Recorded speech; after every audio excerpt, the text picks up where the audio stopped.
జంగారెడ్డిగూడెంలో వారాహి నవరాత్రి ఆషాఢ ఉత్సవాలలో భాగంగా పద్మశ్రీ అవార్డు గ్రహీత సహస్రవధాని గరికపాటి నరసింహారావు సుబ్రహ్మణ్యేశ్వర స్వామిని వారాహి మాతని దర్శించుకున్నారు. ఈ సందర్భంగా వేద పండిత పురోహితులు, ఆలయ ప్రధాన అర్చకులు కురెళ్ల రాంబాబు శర్మ, పవన్ శర్మల ఆధ్వర్యంలో ఘనంగా సత్కరించారు. పూర్ణ కుంభంతో గరికపాటి నరసింహారావుకు ఆలయ షణ్ముఖ వారాహి బృందం ఘన స్వాగతం పలికారు. ఈ సందర్భంగా పలువురు ఆయనను సత్కరించారు. సుబ్రహ్మణ్యేశ్వర స్వామి వారాహి అమ్మవారి చరిత్రను స్వీకరించారు. భార్యాభర్తల బంధం గురించి, సమాజంలో పెరుగుతున్న విష సంస్కృతి నివృత్తి గురించి వివరించారు. ధర్మాన్ని రక్షిస్తే ఆ ధర్మం తప్పక కాపాడుతుందని అన్నారు. ఉన్నదానితో తృప్తి పడాలని, లేని దాని కోసం ఆరాటపడకూడదని, కోరికలను నశింపజేసుకోవాలని, చర్యలు లేకుండా కామక్రోధ మదమ చర్యలు లేకుండా జీవించాలని పిలుపునిచ్చారు. నూతన సాంప్రదాయాలను పరిరక్షించుకోవాల్సిన అవసరం నేటి తరంపై ఉందని అన్నారు. శంకరాచార్యులు ఉపదేశించిన ధర్మ సిద్ధాంతాలను తెలియజేశారు. భగవంతుడి దృష్టిలో అందరూ ఒక్కటే అని, చిన్న పెద్ద అనే తారతమ్య భేదాలు ఉండవని అన్నారు. శ్రీవల్లి దేవసేన సమేత సుబ్రహ్మణ్యేశ్వర స్వామి పేరు ఎలా వచ్చింది అనేది తెలియజేశారు. వారాహి అమ్మవారిని పూజిస్తే వచ్చే శుభ ఫలితాలను తెలిపారు. కార్తికేయ, శరవణ భవ, మురుగన్ అనే పదాలలో ఆంతర్యాన్ని తెలియజేశారు. ఆలయానికి వచ్చే భక్తులు కనులారా దేవతా విగ్రహాన్ని చూడాలే గాని కళ్ళు మూసుకుని ప్రార్థన చేయకూడదని తెలిపారు. అర్చకులు పాటించాల్సిన నియమ నిబంధనలను ఒక్కొక్కటిగా భక్తులకు వివరించారు. విద్యార్థులకు వచ్చే మార్కులు కాదని, వారు ఎంతవరకు జ్ఞానవంతులుగా పరిజ్ఞానం పొందారు అనేది చూడాలని అన్నారు. పుస్తకాలు చదవడం కాదని, భౌతిక, సామాజిక, భౌగోళిక, ఆధ్యాత్మిక అంశాలపై అవగాహన కలిగి ఉండే విధంగా తీర్చిదిద్దాలని సూచించారు. శ్రీ వీరంపాలెం బాలత్రిపుర సుందరి పీఠం ప్రతినిధి శశికుమార్ వ్యాఖ్యాతగా వ్యవహరించారు. గరికపాటి నరసింహారావు తత్సంగం వీక్షించేందుకు ప్రజలు భారీగా తరలి వచ్చారు. ఆలయ కమిటీ ఆధ్వర్యంలో ఉచిత ప్రసాద వితరణ చేశారు. వారాహి అమ్మవారికి వివిధ రకాల హారతులు అర్పించారు. వారాహి నవరాత్రులు, వారాహి ఆలయాన్ని ప్రతిష్ఠ చేసుకున్న తర్వాత మొట్టమొదటిసారిగా ఆషాఢ మాసంలో వచ్చేటువంటి వీటిని గుప్త నవరాత్రులు అంటూ ఉంటాం మనం. ఈ నవరాత్రులని అందరికీ కూడా విశ్వవ్యాప్తం చేస్తూ అందరి చేత కూడా ఒక సాధన చేసేటువంటి కార్యక్రమంగా దీన్ని నిర్వహించాలని ఒక సంకల్పం చేయడం, 9 రోజుల పాటు ఒక చిన్న కార్యక్రమంగా ప్రారంభించినటువంటి కార్యక్రమం ఇంతంత వటుడింత అన్నట్టుగా 9 రోజుల్లో విశేషంగా అనేక కార్యక్రమాల రూపకల్పనతో ఒక మంచి అద్భుతమైన కార్యక్రమంగా రూపుదిద్దుకోవడం ఒక విశేషమైతే, ఈ కార్యక్రమానికి పెద్దలు పద్మశ్రీ గరికపాటి నరసింహారావు గారిని ఆహ్వానిస్తే సమయం కేటాయించడం అనేది మనందరం చేసుకున్నటువంటి అదృష్టం. ఇది అమ్మ మనపై కురిపించినటువంటి వరాలజలుగా మనం భావించాలి. అందరం కూడా 9 రోజుల పాటు అమ్మకి మనం చేసినటువంటి సేవ అమ్మవారి సరస్వతి స్వరూపంలో, గరికపాటి రూపంలో ఇక్కడికి రావడం, ఈరోజు అమృత వాక్కులు మనం వినేటువంటి సద్భాగ్యం కలగడం ఎంత అదృష్టం అండి, ఎంత యోగం అండి ఇది.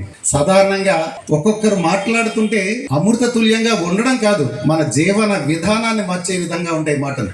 అందులో ప్రముఖులుగా చెప్పవలసినటువంటి వ్యక్తి గరికపాటి వారి ముఖస్థుతి కాదు, మనం నేర్చుకుంటున్నటువంటి విషయాలు వారికి తెలియచేస్తే, అయ్యా మిమ్మల్ని ఈ విధంగా మేమందరం కూడా నిత్యం ఫాలో అవుతున్నామని అంటే వారిలో ఇంకా స్ఫూర్తి కలిగి అనేక కార్యక్రమాలు వారు నిర్వహించి ఈ సమాజాన్ని సమూలంగా మార్చి ఉన్నతమైన స్థానంలో ఇటువంటి మహానుభావులు ఉంటేనే ఇంకా ఈ సమాజం ఇలా ఉంటుంది. లేదు అనంటే గమ్యం లేనటువంటి, దిక్కు లేనటువంటి స్థితికి వెళ్ళేటువంటి పరిస్థితుల్లో భగవంతుడు ఏదో రూపంలో ఆవిర్భవిస్తానంటే ఇటువంటి మహానుభావుల రూపంలోనే భగవంతుడు 4 మాటలు చెప్పించి మన అందరికీ కూడా ఒక స్ఫూర్తిదాయకమైనటువంటి మార్గదర్శకత్వాన్ని అందిస్తున్నటువంటి తరుణం మనం చూస్తున్నాం. అటువంటి మహానుభావులు ఈరోజు మన ఆహ్వానం మన్నించి విచ్చేసినందుకు వారికి చేతులెత్తి నమస్కరిస్తూ ముందు నేను ఆ జన్మ దుఃఖంబులం కల్లోరాగ్నుళముంగియుంటిని ఇటని కారుణ్య వర్షంబది జల్లులుగా లభించునను ఆశం పర్వునం వచ్చితిన్ ఇటని కారుణ్య వర్షంబది జల్లులుగా లభించునను ఆశం పర్వునం వచ్చితిన్ వల్లీదేవవరూధిని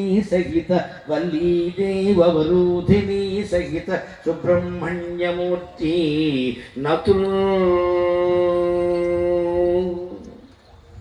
9 నెలలు తల్లి కడుపులో ఉండి తల్లిని బాధ పెట్టానయ్యా. పెరిగి పెద్ద అయిన తర్వాత ఎంతమందిని బాధ పెట్టానో, నేను పొందిన సుఖాలు ఏమిటో అర్థం కావట్లేదు. నేనంటే నేను కాదు, ఇది అందరికీ అన్వయిస్తుంది. ఆజన్మ దుఃఖంబులం కల్లోరాగ్నుల మునిగియుంటిని. ఇప్పుడు ఈ ఆధునిక కాలంలో 21వ శతాబ్దంలో 2026లో బతుకుతున్న మనం ఒక్కసారి కోసం కన్నా ఈ తారకాసురుని చంపడానికి ఏమైనా కన్నావా? నువ్వు డాక్టర్ అవ్వాలన్న కన్నా ఏ డాక్టర్ అయితే వచ్చేది ఇప్పుడు పోనీ ఆ డాక్టర్ని జంగారెడ్డి కూడా ఉండనిస్తారు, హైదరాబాద్ పంపిస్తారు మా ప్రాణాలు. ఇక్కడ డాక్టర్లు ఉండరు. ఇక్కడ మొత్తం పల్లెటూరు అన్ని గూడెం కొయ్యలు గూడెం ఎందుకున్నాయండి, బొట్టాయి గూడెం ఎందుకున్నాయా? గిరిజన ప్రాంతాలు ఇవన్నీ. ఇక్కడ వైద్యం లేదు సరిగ్గా. ఇక్కడ ఇప్పటికీ కొన్ని పల్లెటూరు ప్రాంతాల్లో, కొండ గిరిజన ప్రాంతాల్లో స్త్రీ ప్రసవించాలంటే మంచం సవారీ అండి. మరి ఇక్కడ ఎంబీబీఎస్ చదివిన వాళ్ళందరూ ఏం చెప్తున్నారండి? ఇక్కడ పెట్టక హైదరాబాద్ ఎందుకు వస్తారు మా మీదకే? తల్లిదండ్రులు చెప్పాలి ఇక్కడ చేయడం కోసం చేశా. నిన్నగాక మొన్న చూసి పరవశించిపోయానమ్మా ఈ ప్రాంతానికి వస్తున్నందుకు. ఇక్కడ దగ్గరలో ఏదో పల్లెటూరు ఉందట, అక్కడ మత్స్యకారులు ఉంటారట. తండ్రి మూర్ఛ రోగంతో ఉన్నాడు, కానీ చేపలు పట్టడానికి నదిలోకి దిగాక మూర్ఛ వచ్చింది. అందులో నదిలో కొట్టుకుపోతున్నాడు. 4 ఏళ్ల కుర్రాడండి, 4 ఏళ్ల కుర్రాడు. సుబ్రహ్మణ్య స్వామి అంటే వాడే. మా నాన్న కాపాడిన తండ్రి శరీరంతో పాటుగా 4 కిలోమీటర్లు పరిగెత్తాడమ్మా. 4 కిలోమీటర్లు పరిగెత్తాడు. జంగారెడ్డి కూడా చాలా దగ్గర ఊళ్ళో జరిగింది. ఇది పత్రికలో చూశాను. 4 కిలోమీటర్లు. ఈ అరుపులు విని, కేకలు విని సాటి మత్స్యకారులు అందరూ వచ్చారు. ఆ వ్యక్తిని బయటికి తీశారు. ఆ తల్లి తండ్రి బతికారమ్మా, ఆనందంగా ఉన్నారు కుటుంబం. 4 ఏళ్ల కుర్రాడు సాధించిన విజయం ఇది. అతను డాక్టర్ కాదు, యాక్టర్ కాదు, అతను ఇంగ్లీష్ మీడియం చదవలేదు, నీకు ఏమీ తెలియదు, తండ్రి బతకాలనే విషయం తప్ప. పిచ్చి కేకలు ఎత్తుకుంటూ గట్టి వెంబడి పరిగెత్తాడండి 4 కిలోమీటర్లు. ఆ కేకలు విని జనం వచ్చారు, ఎవరో ఒకరు కాపాడారు. మరి ఇప్పుడు ప్రాణం పోతుంటే ఆటలు పెడతారు కాపాడడానికి. స్విగ్గీ వాడు వచ్చి కాపాడాలి మనం. ఇక్కడ ఈ తెలివితేటలు చదువులో ఉండవండి, ఇంగ్లీష్ మీడియంలో అసలే ఉండవండి. జీవితం గురించి ఆలోచిస్తే ఉంటాయి. నాకేమైనా సరే మా నాన్న దక్క ఆ పిల్లల సంకల్పం.